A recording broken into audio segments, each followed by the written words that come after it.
दोस्तों नमस्कार, मैं हूं हरिकेश द्विवेदी और आप देख रहे हैं एचकेडी वर्ल्ड।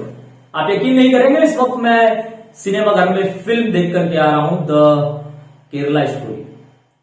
इस पूरे अंतराल के दौरान जब मैं फिल्म देख रहा था तो मेरी रूह तक कांप गई उस अत्याचार को देख करके, जिस अत्याचार के बारे में मैंने अक्सर सिर्फ सुना था और मुझे लगता था कि नहीं, इंसानियत तो अभी नहीं मरी होगी, इंसानियत अभी मजहब से बड़ी नहीं हुई होगी। लेकिन यकीन मानिए, मुझे कई दफा इस फिल्म को देखने के बाद लगा कि आखिरकार इंसानियत से ऊपर मजहब है, मजहब को इंसानियत के ऊपर बना दिया गया है। और ये फिल्म यही दिखाती है कि किस तरह से एक मिडिल क्लास, एक कॉमन मैन, एक कॉमन लड़की को किस तरह से अपने धर्म के, मजहब के झांसे में फंसाना और उसका धर्मांतर कराना, मुस्लिम युवक द्वारा उसे प्यार के झांसे में लेना, उससे निकाह कबूल कराना और फिर उसी लड़की का सीरिया, अफगानिस्तान और तमाम आईएसआई संगठनों से उसके तार जुड़ जाना। लिपस्टिक लगाने को लेकर के सिर्फ एक महिला लिपस्टिक लगा लेती है, इस बात से उस पर शरिया कानून लागू होता है और उसके हाथ काट दिए जाते हैं सिर्फ लिपस्टिक लगाने से। फिल्म में डायलॉग भी है कि महिलाओं को मोबाइल रखना अलाउड नहीं है, यह शरिया कानून में आता है। उस पर वो लड़की जो शालिनी, जो अब मुस्लिम धर्म अपना चुकी थी, उसका सवाल होता है कि जब शरिया कानून बना तब मोबाइल कहां से आया? तब तो मोबाइल था ही नहीं, फिर यह कानून कैसा? यानी कुल मिलाकर के ये फिल्म सिर्फ इसी बात पर आधारित है कि एक मासूम सी लड़की होती है, केरला की रहने वाली होती है, वो अपने घर से दूर किसी कॉलेज में पढ़ने के लिए जाती है। उसके साथ 4 लड़कियां और उसकी रूममेट्स बनती हैं, जिनमें से 2 लड़कियां हिंदू हो जाती हैं और एक क्रिश्चियन और एक मुस्लिम लड़की होती है। मुस्लिम लड़की अपने तमाम हाव भाव और तमाम व्यवहार से, तमाम बातचीत से बार बार सिर्फ अल्लाह, सिर्फ इस्लाम और तमाम धर्म और मजहब की बातें करती है। उसका तर्क होता है कि अगर हिंदू लड़कियों के साथ छेड़छाड़ और बलात्कार जैसी घटनाएं होती हैं तो उसके पीछे कारण यह है कि उनके देवी देवता उन्हें प्रोटेक्ट नहीं कर पा रहे हैं, लेकिन अगर वो हिजाब और बुर्का पहनेंगी तो अल्लाह उन्हें प्रोटेक्ट करेगा। और ये बात उन मासूम लड़कियों के जहन में बैठ जाती है। इस फिल्म के 2 पहलू हैं। पहला पहलू तो ये है कि जो मुस्लिम लड़की है, जो मुस्लिम आतंकी और तमाम जो संगठन हैं, वो क्यों इस तरह के अलग अलग बातें करते हैं, किस तरह से वो हिंदू लड़कियों को उलझाने का काम कर रहे हैं, किस तरह से वो पहले बड़े ही स्मार्ट दिखने वाले लड़कों को जो है उन लड़कियों के पास भेजते हैं, उनके सामने वो आकर के तमाम हा हो नौटंकियां करते हैं और फिर प्यार, इश्क और फिर उसके बाद धीरे से धर्मांतरण की कोशिश, निकाह करने की कोशिश। पहले उन्हें प्रेग्नेंट कर दिया जाता है ताकि उनके पास कोई चारा ना बचे। पहला पहलू तो ये है। लेकिन दूसरा पहलू यह भी है कि आखिरकार उन लड़कियों का दूसरे मजहब के प्रति इतना आकर्षण बना कैसे? उस सवाल का जवाब भी इस फिल्म ने दिया है। और वो जवाब यह है कि जब एक मुस्लिम लड़की तमाम हिंदू लड़कियों से उनके धर्म के बारे में सवाल पैदा कर रही है कि आखिरकार क्यों जब भगवान शिव की पत्नी हवन कुंड में जल जाती है तो वो लॉर्ड शिवा, वो भगवान शिवा अपनी पत्नी की रक्षा क्यों नहीं कर पाया? अगर वो उनकी रक्षा नहीं कर पाया और रोने लगते हैं, बिलखने लगते हैं, तो वो फिर दूसरों की रक्षा कैसे करेंगे? वहीं श्री राम के ऊपर सवाल किया जाता है कि भगवान राम, जिनकी पत्नी माता सीता को रावण उठा करके ले गया, उन्हें वापस लाने के लिए वानर सेना की जरूरत पड़ी, फिर किस बात के भगवान?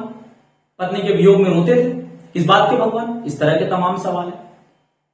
वहीं कृष्ण के बारे में सवाल है कि भगवान कृष्ण तमाम गोपियों से रासलीला करते थे, ये किस तरह का कैरेक्टर है भाई?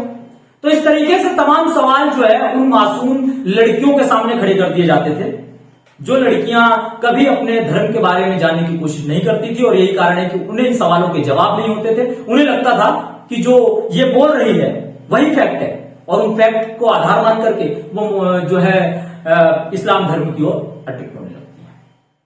शालिनी केरला के एक मिडिल क्लास फैमिली से होती है, कॉलेज में पढ़ने जाती है। वहां उसे कुछ आतंकी संगठन के लोगों द्वारा भेजे गए कुछ मुस्लिम लड़के आते हैं, वो अटैक करने की कोशिश करते हैं। उनकी रूममेट जो मुस्लिम होती है वो बार बार उससे इस्लाम धर्म के पॉजिटिविटी के बारे में बताती है, शरिया कानून के बारे में बताती है, अल्लाह के बारे में बताती है और कहती है कि जो काफिर हैं यानी जो गैर मुस्लिम हैं उन्हें नरक की आग में जलना होगा। वो डर जाती है और इस तरह से वो मुस्लिम तमाम जो मजहब के प्रति चीजें हैं उनसे वो जुड़ जाती है। इसके साथ ही फिर जब उसके साथ छेड़खानी होती है तो उसे बताया जाता है कि भैया अगर आप आज बुर्का या हिजाब पहनती तो आपके साथ छेड़खानी नहीं होती, अल्लाह आपको प्रोटेक्ट करते, तो वो हिजाब पहनने लगती है।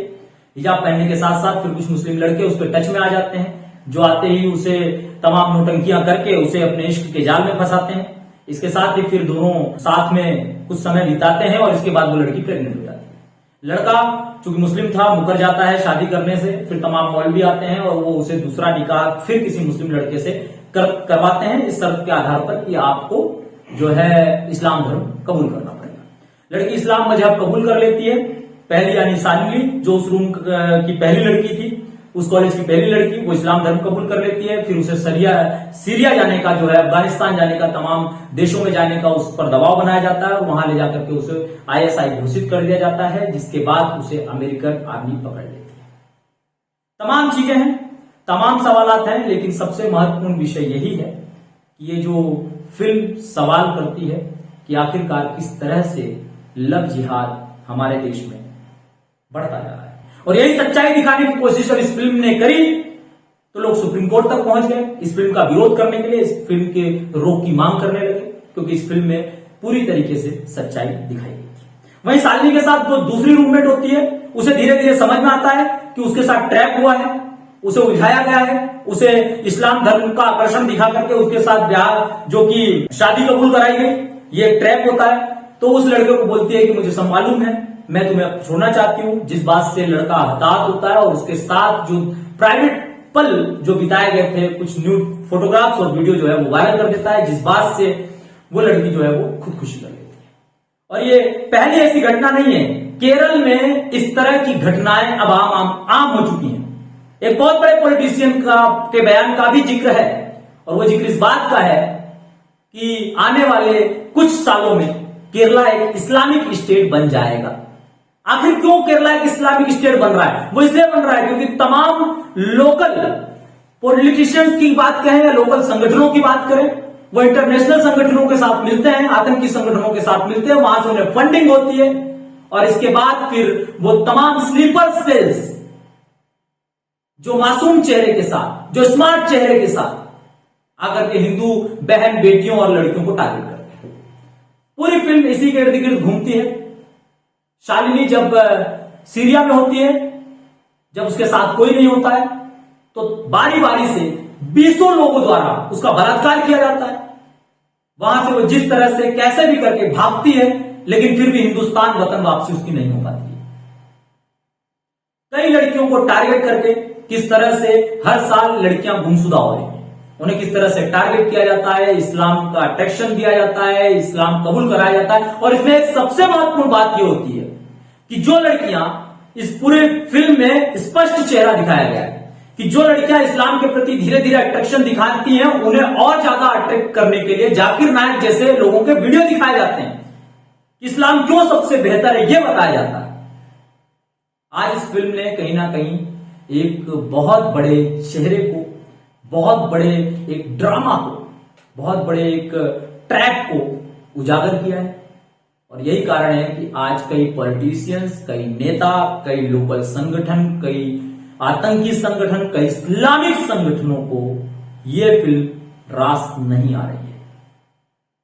वहीं एक दूसरे पहलू की भी बात करें कि यह फिल्म परिवार के साथ देखनी चाहिए तो नहीं, तो इसमें कुछ एक मिलीजुली प्रक्रिया आ सकती है, क्योंकि फिल्म के अंदर कुछ ऐसे भी एडल्ट सीन है जो शायद परिवार के साथ देखना असहज हो सके, लेकिन वो एडल्ट सीन ये बताते हैं कि आखिरकार अत्याचार, सेक्सुअल हरेसमेंट किस लेवल तक बढ़ सकता है। तो ये आपका विवेक है, लेकिन इस फिल्म को देखने के बाद, तमाम चीजें देखने के बाद मुझे लगता है कि भाई अगर किसी महिला के लिपस्टिक लगाने से उसका हाथ काट दिया जाए, किसी महिला के मोबाइल रखने से अल्लाह नाराज हो जाए, और किसी संगीत को सुनने या फिर गुनगुनाने से ये हराम हो जाए, तो फिर ये मजहब किस बात का, ये मजहब किस काम का? वो मजहब जो मासूम लड़कियों को टारगेट करता हो और उन्हें जो है आतंकी संगठनों तक पहुंचाता हो, आतंकी संगठनों के मेहमान नवाजी के लिए वो लड़कियां काम आए, फिर इस तरह का संगठन और इस तरह के तमाम जो मजहब हैं वो किस बात के समझ में नहीं आता। ये फिल्म आप देखने जरूर जाइए, हो सके तो ज्यादा से ज्यादा लोग मिल करके जाइए, और इस फिल्म को देखने के बाद आप अपना एनालिसिस क्या है हमें कमेंट बॉक्स में जरूर बताइए। मैं हूं हरकेश द्विवेदी, आज के लिए सिर्फ इतना ही। शुक्रिया, जय हिंद।